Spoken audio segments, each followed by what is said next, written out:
అమరావతి కూడా తీసేయండి. 8,000 కోట్ల ప్రభుత్వానికి లెక్క. ఒక కాలేజీకి 400 కోట్లు పెట్టలేదు ప్రజల కోసం. నీ అదేది దాని పేరేంటది ఇప్పుడు ఆరోగ్యశ్రీ అదే కాలేజ్ హాస్పిటల్లో పెట్టించు, సగం తీసేసి ఇక్కడ పెట్టు. నువ్వే ఎదిరిస్తావు ప్రైవేట్ డాక్టర్లకి డబ్బులు, పైగా లాభం వస్తుంది. అలాగే దాన్ని నడపాలి అంటే సస్టైన్ చేయాలంటే డయాగ్నోసిస్ పెట్టించు. నువ్వు బయట ప్రైవేట్ హాస్పిటల్లో డయాగ్నోసిస్ ఎంత పడుతుంది? 1000 రూపాయలు జరుగుతుంది. నువ్వు 500కే పెట్టు. మామూలుగా గవర్నమెంట్ హాస్పిటల్ అయితే 100 అవుతుంది. నువ్వు 500 పెట్టు, ఆ 400 లాభం రూపాయి చేసుకో.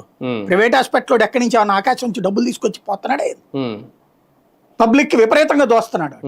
ఇక్కడ నువ్వు దొయ్యొద్దు, చక్కగా అందుబాటులో ఉంచు సదుపాయం, మధ్య మార్గంగా చెయ్యి. మంచి చెయ్యాలి అన్నది మనసులో ఉండాలి. దోచిపెట్టాలి అనే ఆలోచనకి దబాయింపుతో కూడినటువంటి వివరణలు ఇస్తూ అర్థం పర్థం లేని Telugu to Telugu translation, English to English translation చెప్తే ఏమర్థం ఉంటుంది అందులో? అదే కదా. నిజాయితీగా మాట్లాడడానికి కనీసం ఇప్పటికైనా చదువుకున్న వాళ్ళు. నేను చెప్పేది గవర్నమెంట్ ఉద్యోగాలు కోల్పోవట్లేదా ఇక్కడ యువతరం? వీళ్ళందరూ గవర్నమెంట్ ఉద్యోగులు అయ్యేవాళ్ళు కదా. గవర్నమెంట్ డాక్టర్ అవకాశాలు కోల్పోయినట్టే కదా, గవర్నమెంట్ నర్సులు అవకాశాలు కోల్పోయినట్టే కదా. ప్రభుత్వ ఉద్యోగాలు ఎందుకు నువ్వు తీసుకెళ్లి ప్రైవేట్ వాడి చేతిలో పెడుతున్నావు? ప్రైవేట్ వాడు ఎంత ఇస్తాడు నీకు అక్కడ డబ్బులు? వాడు అంత సంపాదించుకో